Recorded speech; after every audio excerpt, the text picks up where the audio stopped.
পোষ্য চেহারা ওর, অতি কোনো সত্য বেশিতে নর গন্ধর বকির নর অথবা কি কোনো মায়ের দানব। ওকে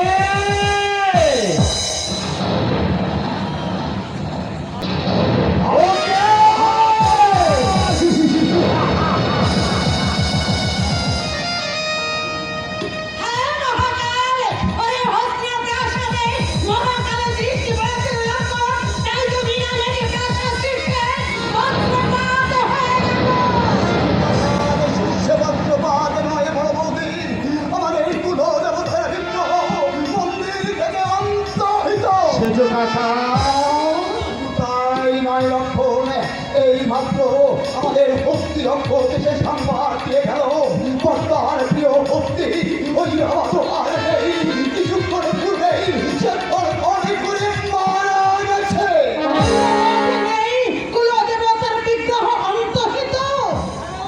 এখানেও যে আমরা এক অমঙ্গলের দূতকে দেখতে পেয়েছি মা, সে আমাদের মুখে হাসি, মনের শান্তি, সুখের স্বপ্নকে ভেঙে গুঁড়িয়ে দিতে চায়। শিখা, এসব কি সাদা ঠাকুরপো? হঠাৎ কেন দিকে দিকে অঘটন অমঙ্গলের ভার ভুরু করি কিসের সঙ্গে বড় বৌদি ধর্মকে সদাদরিত করে অধর্মের বিগ্রহের নিশান করতে চাইলে তার নামকে ধ্বংস। তুমি কি বলছো সেটা? আমি তো কিছুই বুঝতে পারছি না। করে বুঝতে পারবি লক্ষণ, এর নাম যে রাজনীতি। রাজনীতি? হ্যাঁ বড় বৌদি, তুমি শোনে কর্তার হাতে সেই নেতা ভাঙ্গের বন্দি অথবা হত্যা করতে গেছে। এখন হয়তো তাহলে কাহার শেষ করে ফিরে আসার সময় হলো। সে কি? আমি তো এসবের কিছুই জানি না। জানতে দিলে সে জানবে। কৌরবের অঙ্গগত শুনি ওই শকুনি বাবা আর তাদের গোপনে কাজ সারতে চায়। তাই তো ধর্মাচিত বান্ধবকে গ্রাস করতে চাইলে নিজের গ্রাসকে সত্য করা হবে। আজকে এই অঘটন তারই সতর্ক বাণী। যা হতে পারে না তাই তো একের পর এক ঘটে চলেছে বড়ি। আমাদের সন্তানেরা কখন ভূত ক্রিয়া কাণ্ডের প্রভাস সবাই আমাদের পুরো এই সন্তানের ভক্ত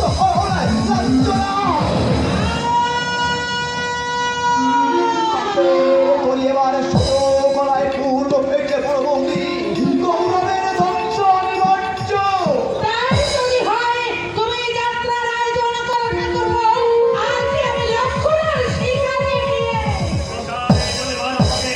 লক্ষণ আর শিখাকে নিয়ে তোমায় কোথায় যাবে? আমি আমার বাপের বাড়িতে ওদের রেখে আসতে চাই। সেটি আপনারা যোগীদের কাছে লক্ষণের যুদ্ধ শেখার ব্যবস্থা করেছি, তাহলে হয়তো চুপ না না, যে বিদ্যা মানুষকে মানুষের রক্তে স্নান করায় সে বিদ্যা ওকে আমি শিখতে দেব না। শিখাও থেকে আর ভুলে গেল না লক্ষণ রাজপুত্র। আপনি আমাকে ক্ষমা করবেন পিতা, আমি রাজপুত্রকে চিনি না। আমি শুধু জানি আমি যার গলায় মালা দিয়েছি তিনি আমার স্বামী, শুধুই আমার স্বামী। লক্ষণ আমি ভয় পেয়েছেন, এজন্যই তোমাকে আমি বলেছিলাম রায় একটা পথের মেয়ের সঙ্গে তুমি লক্ষণের বিয়ে দিয়ে রাজপুত্রের ইতিহাস যোগ্যতা ছিল রাজকন্যার থাকে। সেটা পথের যে হলেও সে আমার যোগ্য স্ত্রী। এই যে কোনো রাজকন্যার চেয়ে আমার কাছে আমার স্ত্রীর মূল্য কম নয় পিতা। স্ত্রী আমি লক্ষণের ঔদত্ত নয় কর্তা, একে বলে সৎ সৎ। তুমি চুপ করো দুর্ধান। দুর্যোধন চুপ করে থাকলেও আমি আর চুপ করে থাকতে পারছি না স্বামী। আমি জানতে চাই মেজ ঠাকুরপোকে দিয়ে সৈন্য নিয়ে পাণ্ডবদের অনিষ্ট সাধন করতে পাঠিয়েছ জানো? তার করে চলে যাবো ভানুমতি মহামণি লক্ষ্য ধান তার কাছে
তো